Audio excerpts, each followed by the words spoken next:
Napansin mo na ba na paglampas ng 35 taon, parang paulit-ulit na lang ang buhay? Parehong problema, parehong gawain, parehong kulang sa pera. Parang may invisible na pader na pumipigil sa iyo. At ang totoo, may pader na, pero hindi yon nasa labas, nasa loob. Tawag dyan, paradigma. At kung hindi mo sisirain ang mental na kulungan na yan, ang susunod na 10 taon ng buhay mo ay eksaktong kopya ng nakaraang 10 taon. Ang paradigma ay isang mental na programa na parang autopilot, kumokontrol sa halos lahat ng ginagawa mo nang hindi mo namamalayan. Ginagabayan nito ang iyong routine, ang iyong mga reaksyon, ang iyong mga desisyon, kung paano mo hinahawakan ang pera mo, at maging ang pananaw mo sa sarili mo. Para bang may tahimik na programming na nagdidikta ng iyong mga resulta, at kahit gaano ka pa kasipag, parang nakakulong ka sa isang invisible na kahon na hindi ka makawala. Kapag nagigising ka at inuulit mo ang parehong mga gawain, kapag pareho ang reaksyon mo sa parehong sitwasyon araw-araw, ang paradigma ang nagtutulak ng buhay mo. Karamihan sa mga tao ay naniniwala na may kalayaan silang pumili, pero ang totoo, hindi nila namamalayan na inuulit lang nila ang mga lumang pattern na nakaukit sa kanilang subconscious. Naalala ko noong ako'y nabibilanggo sa isang nakakulong na paradigma. Nagtatrabaho ako sa mga trabahong walang kinabukasan, naglilinis ng sasakyan, nagpapalit ng gulong, anuman ang makuha ko, dahil naniniwala akong wala nang iba pang para sa akin. Wala akong pinag-aralan, wala akong pangarap, sumusuko na lang ako. Iyan ang programang tumatakbo sa isip ko, maniwalang isa akong ordinaryong tao, na walang malaking tsansang makamit ang isang bagay na extraordinary. Ang nakakatawa, kapag nasa ganitong cycle ka, hindi mo namamalayan na mayroon pala ito. Naniniwala ka na iyan ang iyong realidad, samantalang refleksyon lamang ito ng isang paradigmang na itanim simula pa noong bata ka. Ang totoo, ang parehong paradigmang ito ay may kakayahang limitahan o palawakin ang lahat ng aspekto ng buhay mo. Dinidictate nito kung magkano ang sa tingin mo ay kaya mong kitain, anong klase ng relasyon ang sa tingin mo ay nararapat sa iyo, pati na ang iyong kalusugan. Isipin mo, ilang beses mo na bang sinubukang kumita ng mas maraming pera, mag-diet, magpalit ng trabaho, pero pagkaraan ng ilang panahon, bumalik ka sa dati? Hindi yan kakulangan sa kakayahan, ang paradigma ang humihila sa iyo pabalik sa kahon. At ito ang dahilan kung bakit maraming tao ang nagsisikap ng maraming taon nang hindi namamalayan na nakakulong sila sa isang uri ng mental na bilangguan. Pinatutunayan ng mga pag-aaral na mahigit 70% ng ating pang-araw-araw na ugali ay nakasanayan na. Ibig sabihin, maaari kang gumugol ng maraming taon na naniniwalang gumagawa ka ng mga desisyon ng may kamalayan, pero ang totoo, inuulit mo lang ang mga lumang pattern. Para kang nasa autopilot, nabubuhay ka ngayon na gaya ng kahapon. At ito ang nagpapaliwanag kung bakit ang buhay ng maraming tao, lalo na paglampas ng 35 taon, ay parang paulit-ulit na lang. Pareho pa rin ang mga bayarin, pareho pa rin ang mga takot, parang wala nang lumilitaw na mga oportunidad. Ang paradigma ay hindi nagpapahintulot sa iyong makita ang higit pa. Nang matuklasan ko ang konseptong ito sa kauna-unahang pagkakataon, sa pamamagitan ng aklat na nagbago ng buhay ko, napagtanto ko na ang pumipigil sa akin ay hindi ang kakulangan ng mga oportunidad, kundi ang paraan ng pagprograma ng aking isipan sa pagtingin sa mundo.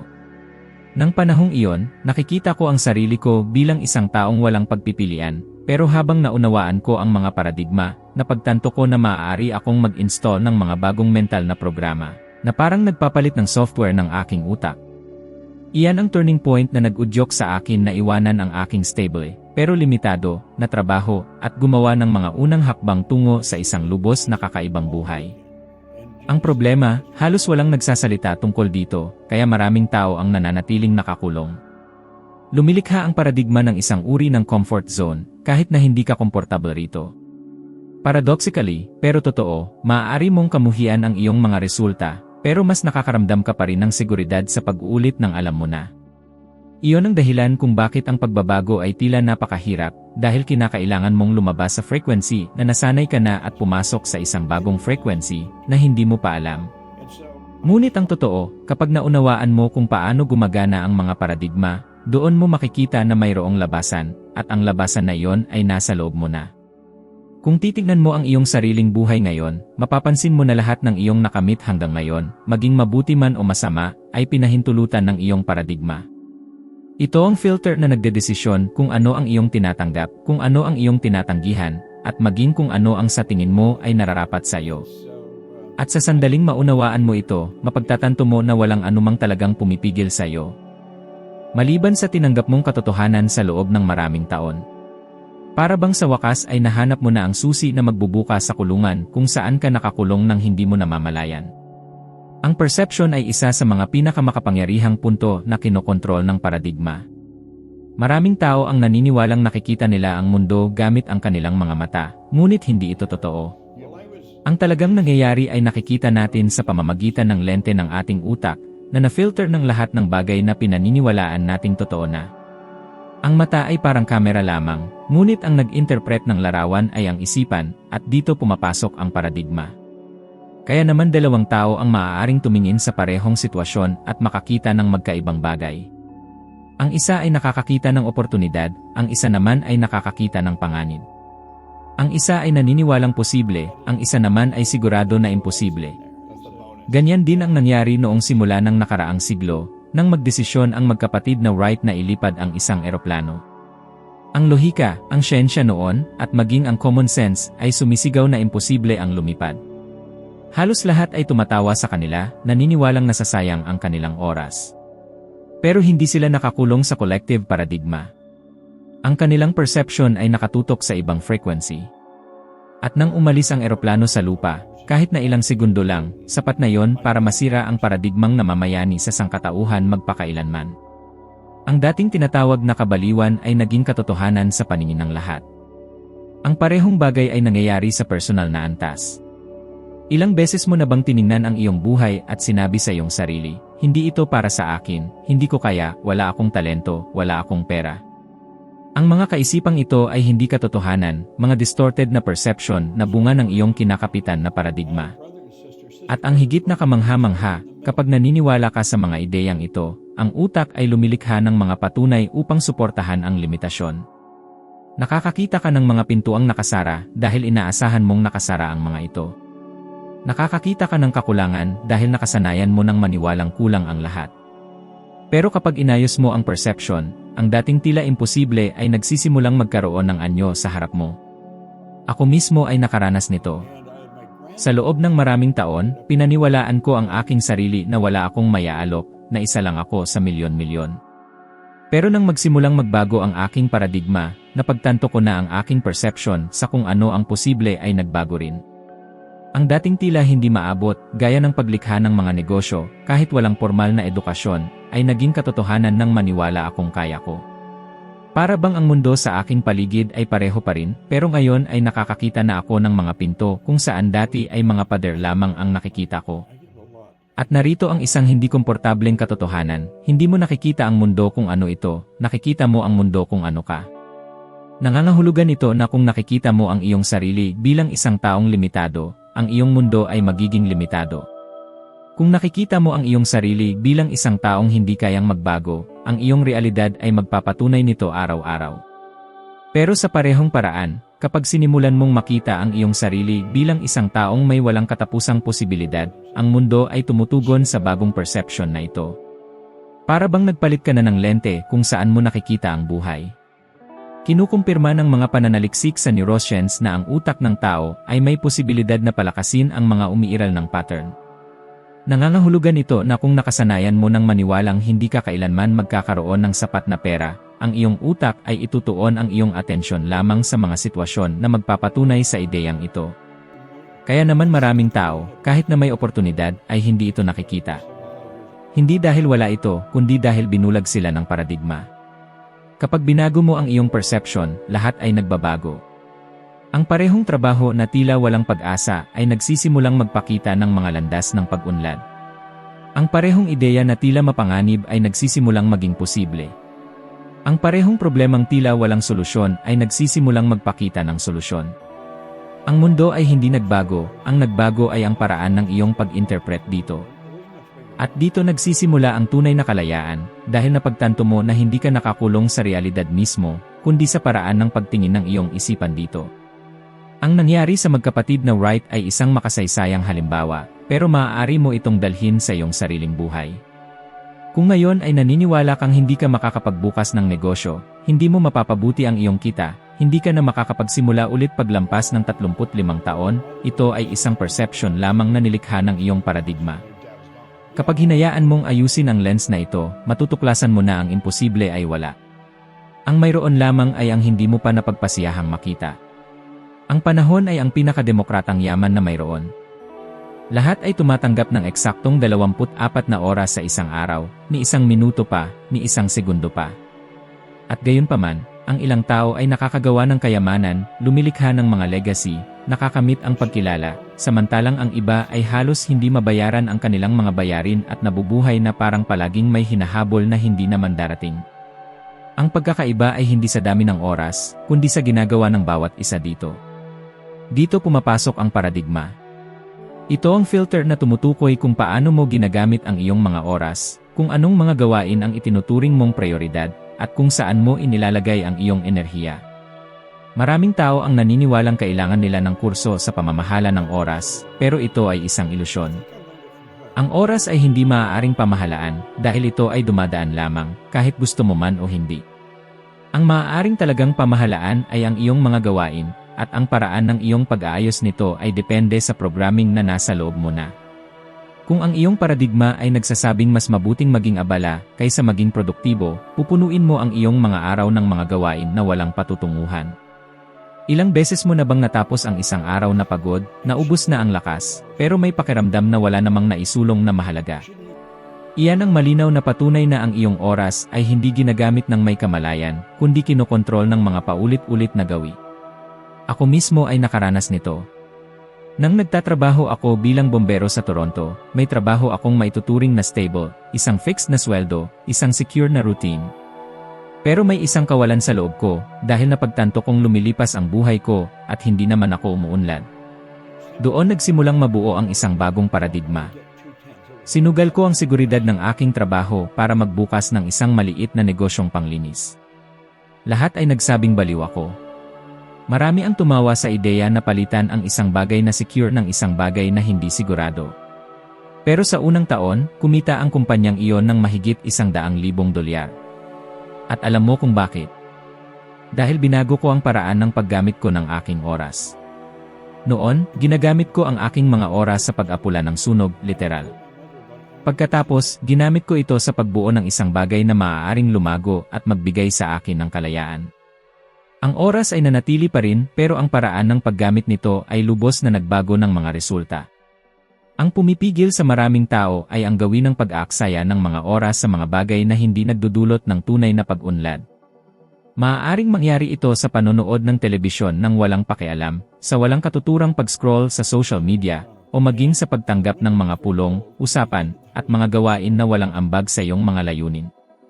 Para bang palagi kang abala, pero hindi naman talaga produktibo. Ipinakikita ng mga kamakailang pananaliksik na sa average, ang isang adulto ay nag-aaksaya ng mahigit 3 oras sa isang araw sa mga digital na distraction. Katumbas iyon ng mahigit 1,000 oras sa isang taon, sapat na para matuto ng bagong propesyon, magsimula ng isang negosyo, o lubos na baguhin ang iyong pinansyal na buhay. Pero karamihan ay hindi namamalayan ang pagkawala dahil na-normalize na ng paradigma ang pag-aaksaya. Ang pagkakaiba sa pagitan ng mga taong umuunlad at ng mga taong nakakaraos lang ay ang pagtutok sa mga parehong oras na ito. Maaaring gamitin ng isang tao ang kanyang oras sa pag-aaral, paglikha, pamumuhunan sa mga ideya, at pagbubuo ng mga koneksyon. Ang isa naman ay maaaring gamitin ito sa pagrereklamo sa buhay, pagtaka sa mga problema, at paulit-ulit na pag-uulit ng mga lumang gawain. Sa katapusan ng isang linggo, ang pagkakaiba ay kapansin-pansin na. Sa loob ng 1 taon, ito ay napakalaki na. Sa loob ng 10 taon, tila nakatira na sila sa magkaibang planeta.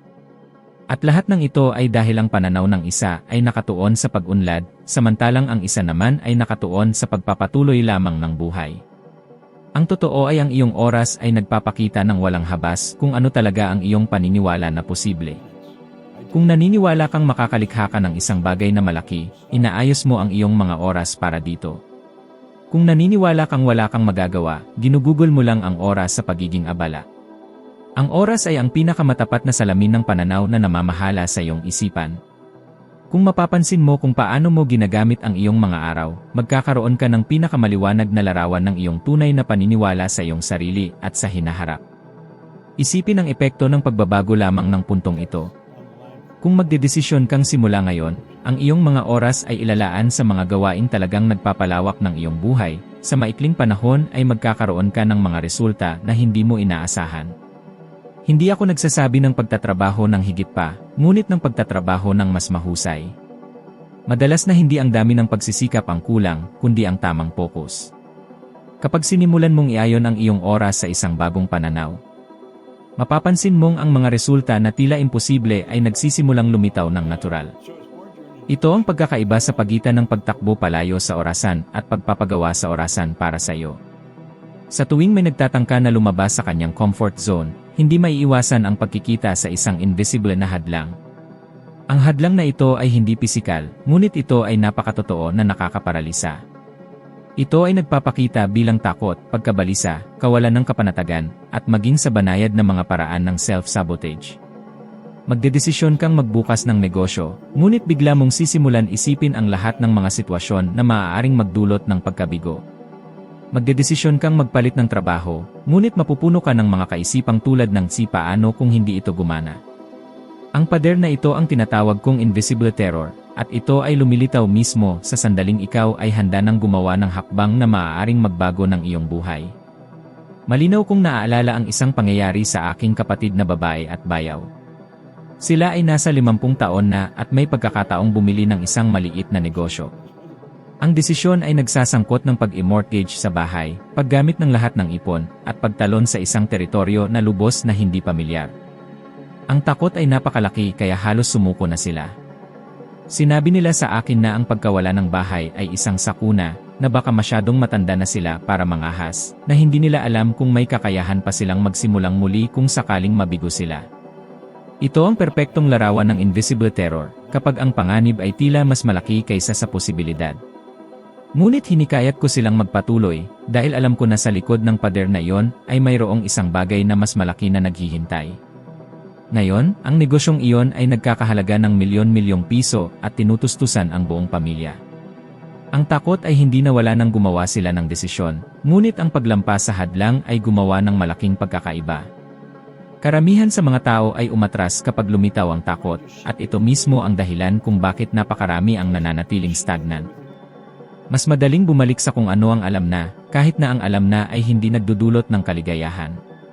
Ang pagbabalik na ito ang nagpapanatili sa mga tao na nakakulong sa mga trabahong kinasusuklaman nila, mga relasyon na hindi sila pinag-uunlad, at mga gawain na hindi umaakyat sa kahit saan. Hindi nila nauunawaan na ang takot ay hindi isang senyales na dapat silang sumuko, ngunit isang senyales na sila ay malapit ng dumaan sa isang bagong antas ng buhay. Ipinakikita ng mga pag-aaral sa psikolohiya na ang utak ng tao ay tumutugon sa mga pagbabago na parabang mga totoong banta sa kaligtasan. Ito ang dahilan kung bakit ang katawan ay nagpapalabas ng mga pisikal na sintomas, tulad ng palpitasyon, malamig na pawis, at tensyon ng kalamnan. Ang nervous system ay ini-interpret ang hindi kilala bilang panganib, kahit na walang konkretong panganib na agad na mangyayari. Nangangahulugan ito na ang pakiramdam ng takot ay natural, ngunit hindi ito palaging totoo.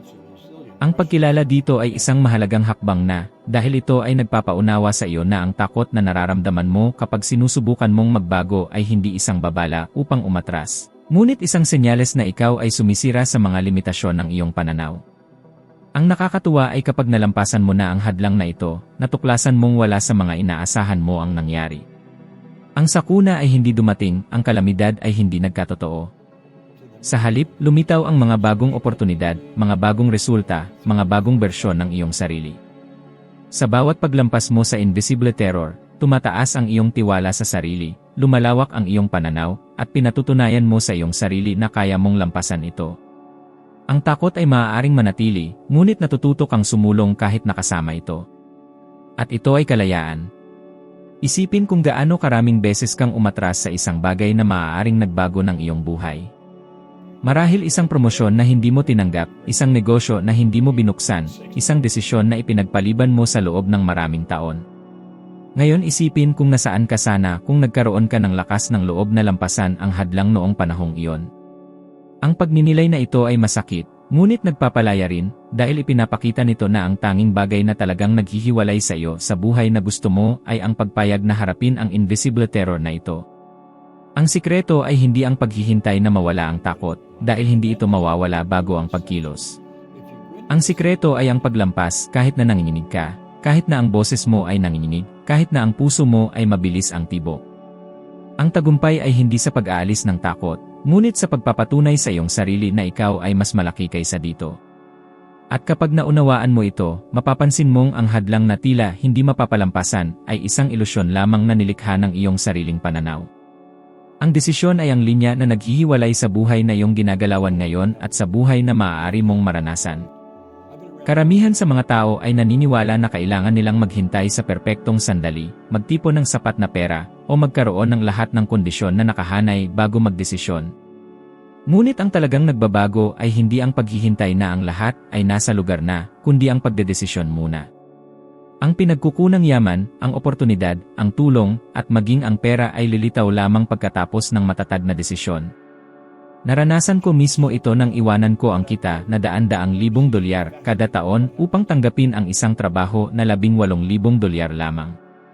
Marami ang tumawag sa akin na iresponsable, ang ilan ay nagsabi na sinisira ko ang aking buhay. Ngunit sa loob ko alam ko na ang pagpili na yon, kahit na tila isang pag-urong, ay magbibigay sa akin ng aral na lubos na magbabago sa aking kinabukasan. Pagkalipas ng maraming taon, napagtanto kong ito ang pinakamahalagang desisyon sa aking buhay, dahil binuksan nito ang mga pintuan na hindi sana sumulpot kung nanatili akong nakakulong sa kaginhawaan. Ito ang malaking ilusyon, ang paniniwalang kailangan muna nating magkaroon bago magdesisyon na maging. Ang tamang pagkakasunod-sunod ay ang kabaligtaran. Unang magdesisyon kang maging at kumilos, at pagkatapos lamang magsisimulang lumitaw ang mga pinagkukunang yaman. Para bang hinihintay ka ng universo na kumuha ng malinaw na posisyon?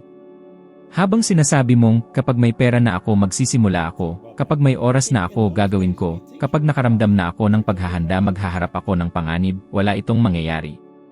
Ang pananaw ay nagpapanatili sa iyo sa parehong lugar, palaging nagpapaliban, palaging nagbibigay ng dahilan. Ngunit sa sandaling ang desisyon ay magawa na, may nagbabago sa loob. Ang iyong isipan ay magsisimulang gumana sa ibang dalas, nakahanay sa resulta na iyong ninanais, at ito ay umaakit ng mga bagong ideya, mga bagong koneksyon, at mga bagong daan. Nakita ko itong nangyari ng maraming beses, hindi lamang sa akin, kundi sa mga taong aking nakasama sa buong buhay ko. Mga lalaki at babae na nasa mga trabahong walang kinabukasan, sa mga mahirap na sitwasyon, ngunit sa isang sandali ng kaliwanagan ay sinabi nila sa kanilang sarili, magbabago ako, at magbabago ako ngayon. At kahit na hindi nila alam kung paano, nagsimula silang kumilos. Ang takot ay nanatili, ang mga hamon ay nanatili, ngunit ang kapangyarihan ng desisyon ay nagbukas ng mga pintuan na dati ay hindi nakikita. Ang kawili-wili ay ipinapakita ng mga pag-aaral na ang utak ng tao ay agad na tumutugon sa isang matatag na desisyon. Kapag talagang nagdesisyon ka na, ang mga lugar na may kaugnayan sa motibasyon at focus ay nagiging aktibo, at nagsisimula kang makakita ng mga oportunidad na dati ay hindi mo napapansin. Ito ay tulad ng kapag nagdesisyon kang bumili ng kotse ng isang tiyak na kulay at bigla mo itong nakikita sa lahat ng dako. Palagi na itong nandoon, ngunit hindi mo ito napapansin. Sa parehong paraan, kapag nagdesisyon kang magbago, natuklasan mong palagi ng may mga daan, ngunit hindi ito naa-access sa iyong pananaw habang nananatiling hindi ka nagdedesisyon. Madalas akong tinatanong kung paano malalaman kung ito ang tamang desisyon. Ang sagot ay simple, kung ito ay isang bagay na talagang iyong ninanais, isang bagay na nagpapabilis sa iyong puso, kung gayon ang desisyon ay tama. Hindi mahalaga kung sa kasalukuyan ay mukhang imposibleng mangyari o malayo. Ang mahalaga ay ang panloob na pangako. Kapag sinabi mong ito ang gusto ko at susundan ko ito hanggang sa huli, nagawa mo na ang pinakamahalagang hakbang. Siyempre, sa prosesong ito ay mag-aalinlangan ang mga tao sa paligid mo. Palagi na may mga taong tatawa, na susubukang hikayatin kang sumuko, na magsasabi na nababaliw ka na. Ngunit ito ay patunay na ikaw ay nasa tamang landas. Nang tumayo si Martin Luther King at nagsabing mayroon akong pangarap, hindi siya nagpakita ng isang detalyadong estratehikong plano. Mayroon siyang isang pangitain at isang desisyon. At ang desisyong iyon ay napakalakas kaya't narinig ito sa buong mundo. Ang kailangan mong maunawaan ay hindi ito tungkol sa paghihintay na maging handa, ito ay tungkol sa pagdedesisyon na mag-commit. Ito ang pagkilos na sumisira sa lumang pananaw. Habang nag-aalinlangan ka, pinalalakas mo ang lumang programming. Ngunit kapag nagdesisyon ka na, kahit na walang garantiya, nagbubukas ka ng espasyo para sa isang bagong pananaw na manatili. At mula roon, ang lahat ay maaaring magsimulang magbago. Ang pinakamahalagang punto ay walang magbabago sa iyong buhay hanggang sa magdesisyon kang sirain ang pananaw na nagpapanatili sa iyo sa parehong resulta gaya ng dati. Ang sikreto ay hindi sa oras, sa pera, o sa mga panlabas na kondisyon, ito ay sa paraan ng iyong pag-isip at pagkilos araw-araw. At kapag naunawaan mo ito, mapapansin mong nasa iyong kamay ang susi na maaaring magbukas ng anumang pinto. Ngayon, kung talagang gusto mong magpatuloy sa pagsulong, ang susunod na video na lumalabas sa screen ay dadalhin ka sa pag-akyat ng isa pang hakbang sa iyong pag-unlad ng karunungan at maging mas mabuti kaysa sa ngayon. Nagpapasalamat ako sa pagsama mo sa akin hanggang dito at hinihintay kita sa susunod na video.